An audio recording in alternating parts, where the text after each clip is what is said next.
Yeah? Sorry. No, you're good. Sounds good in the room, though. No problem. Okay, perfect. Okay, so in order to try to think about whether we can learn anything from user security behavior, it's worth asking the question whether we can actually model that behavior and whether it's worth learning from. So this quote, the user is going to pick dancing pigs over security every time, is often cited, or at least it used to be, in the security community as a reason why people are just not very good at security. And in fact, I think it was last summer, there was an Instagram application that would steal people's account credentials and in exchange show them videos of dancing animals. So people really gave up their security for pigs. There was, however, some research that came out in 2009 that was kind of a theoretical economic paper that said, well, actually, if you compute how long it would take people to follow all of the security advice that you're giving them, the cost in terms of wage earning time lost from doing all of that security would outweigh the benefit, given the estimated risk of having accounts hacked and given the fact that, like in the US, banks will often cover a lot of your losses. And so this researcher argued maybe people are actually being perfectly rational in ignoring our security recommendations. In the work I'll talk about today, I wanted to test this rationality hypothesis empirically. So given that maybe users are just paying attention to dancing pigs, can we show that either they're behaving perfectly rationally, or at least that there's some reason behind their behavior that we might want to learn from, or is it just a bunch of noise and we should ignore how they're behaving? In order to do that kind of test of a rationality hypothesis, we'd like to be able to do some experiments. So a lot of times academic researchers work from log data, so we'll look at observations of how people have behaved in systems. And this is very nice because it's ecologically valid, right? This is real behavior with real accounts. But it's not very nice in that we can't control a lot of variables. Duo isn't going to let me artificially hack your system, so I see how you respond to it. As an alternative, researchers use surveys. So they show people, say, a warning message, or they give them a scenario, and they say, hey, if this were to happen to you on some particular account, how might you behave? Surveys are useful for a lot of studies of opinions and beliefs, but they're not particularly useful for having people predict their behavior. Humans are just not that great at predicting behavior. And we have some work showing this where we compare surveys and log data measurements in security. So we'd like to be able to do controlled experiments in a sort of realistic setting. And as a result, we constructed a behavioral economics-based experimentation platform that would allow us to try to do some controlled experiments and then model people's security behavior as a result, to see whether this rationality hypothesis or some other model would hold. In this experimental system, it's going to behave like a simple bank account. So participants are going to create an account in the system, and the account is going to hold their steady compensation. That steady compensation is going to be something that they reasonably care about, like their hourly wage or twice their hourly wage. Just like the real world, the account's going to have a risk of being hacked, but I'm going to communicate an explicit risk that the account will be hacked, so I'll tell you how likely it is to be hacked. I'm also going to give you the opportunity to make a security choice. So you can choose to enable or not enable two-factor authentication. Two-factor is going to lower the risk of being hacked, and I'm going to explicitly communicate how much it'll lower that risk. And it's going to increase your cost to complete the study in terms of time and effort. And because I own this experimental system, I can, for example, delay how long it takes before I issue a text message or push request to you so that I can try to adjust these costs. Finally, I'm going to use very particular participants in this study. Those participants are going to stand to lose real money. So if they get hacked in my study, I am not going to pay them. And getting hacked is controlled by a random number generator, not scary people. And I'm going to use crowd workers as participants. So crowd workers traditionally do machine learning labeling tasks. So they earn money from doing things in very small time increments, like 10 seconds, 20 seconds, couple of minutes, amounts of time that map quite well to how long it takes to set up or do two-factor authentication. They also are used to paying attention to time. So full-time crowd workers are trying to do these tasks as quickly as possible in order to earn their income.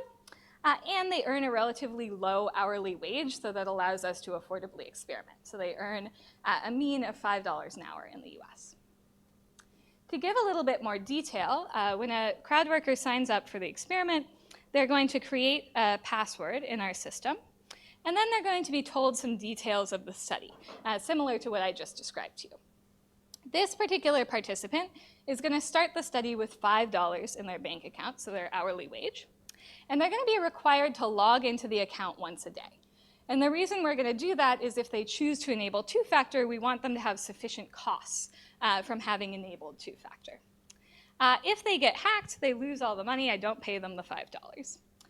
They're also told that studies indicate that 20% of users will have their accounts hacked over the course of the study.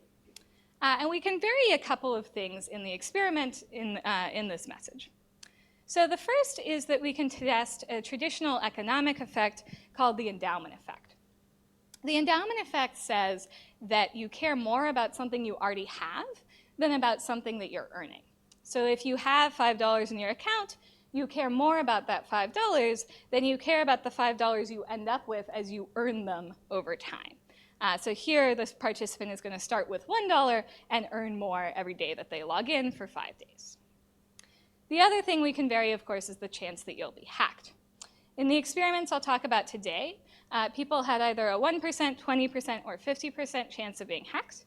These numbers are, of course, not drawn from some real distribution, but we picked them based on numeracy research, which looks at how people interpret probabilities, and they're able to reasonably well distinguish between 1, 20, and 50%. After they've progressed through this portion of the setup, they're invited to enable two-factor authentication. In the experiments I'll talk about today, we used SMS-based two-factor. The reason for that is that we were able to better control the time it took for people to get the messages, at least from when we sent them. And M-Turkers, or the crowd workers we were using here, are very used to giving up their phone numbers for studies, so they had very little privacy sensitivity around that task. This particular worker is told that two-factor will protect them from hacking 90% of the time. So they had a 20% risk of being hacked. If they enable two-factor, that risk goes down to 2%. And after they completed the study, we checked whether they roughly understood the math in the experiment. A handy thing about crowd workers is they actually tend to have at least some college or a college education, so they're relatively good at simple probability. We varied the risk of being hacked between the protection between 50% and 90%. We did some pilot experiments where we tried 100%, and then nobody believed us, so they thought the study was nefarious. Okay, those who choose to enable two-factor get a traditional SMS message, and every time they log into the system, they have to do the two-factor process. As I said, they're required to log into the system regularly. We did variations where they were asked to do this every day for 5 days, and where they had to do it once a week for a month. The outcomes were quite similar. Okay, so we observed two-factor behavior using the system in 2 controlled experiments. In the first experiment, we invited 150 crowd workers to play 1 round of this game, and they could earn up to $5.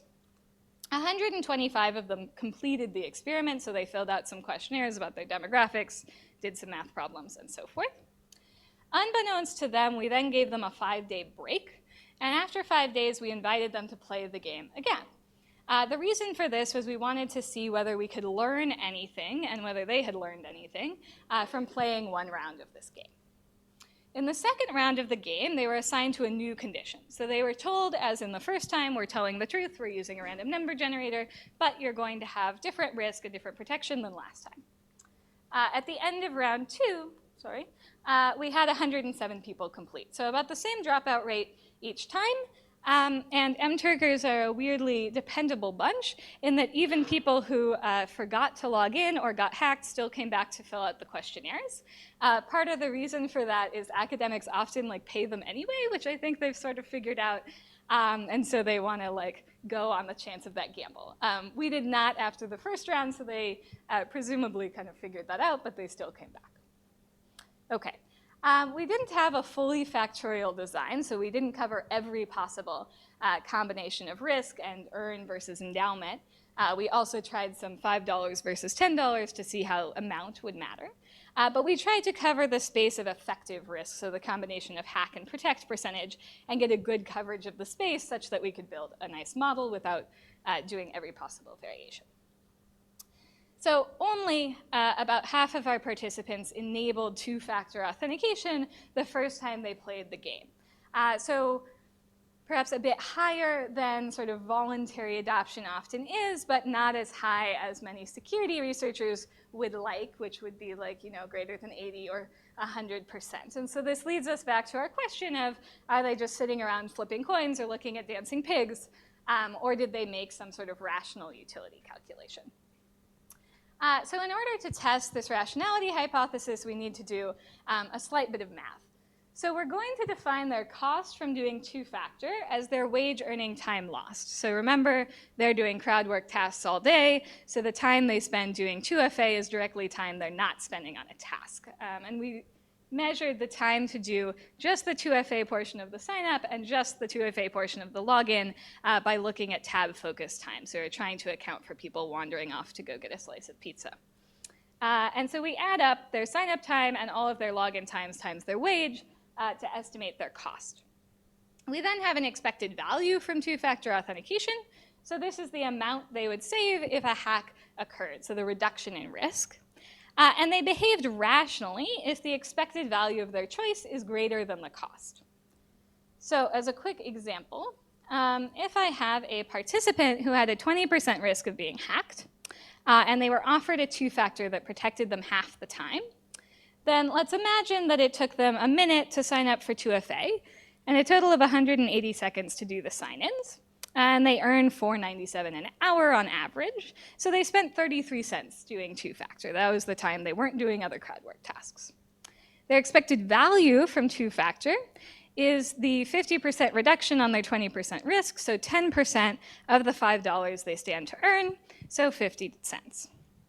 They behaved rationally because their expected value is greater than their cost. So this is sort of the economic definition of rationality here. So if we do these computations across all of our users, we see that about half of them behave strictly rationally in the first round, and then 61% in the second round. So they get a bit better once they have experience. So they have a bit of a learning effect. And we'll talk about in a minute some of our hypotheses for why they have that learning effect. But they're not perfectly rational, certainly. So that kind of strikes out our theory that they're sitting around with pencils and doing rationality calculations, which we probably didn't expect, but we're maybe hoping that might be the case. So no, this isn't the case. Are some of them better at being rational than others? Yes. So those who have higher internet skill, which we measure with a validated sociology measure, are 15% more likely to have behaved rationally. And those who have a higher security behavioral intent, which is like your experience with various security tools, are much more likely to behave rationally. And the reason we think this is that these users, even in the first round, have a much better estimate of what their costs are going to be from two-factor. And we think this is what helps them get better in the second round, is they have a better sense of how long it's going to take them to do two-factor. So we see that the people for whom it was quite time-consuming, which actually correlates with how long it takes them to log into our system in general, were less likely to adopt the next time unless they had a really high risk. The other thing we see is that the level of risk that they're placed in matters in terms of whether they make like an appropriately rational trade-off. And what this doesn't mean is that everyone in the high-risk condition did 2FA. That wasn't the choice. That was not the case because they had different times that it took them to do two-factor. But rather, we actually see when they were on the page where they had to make a decision about enabling two-factor, those in higher risk conditions spent longer there.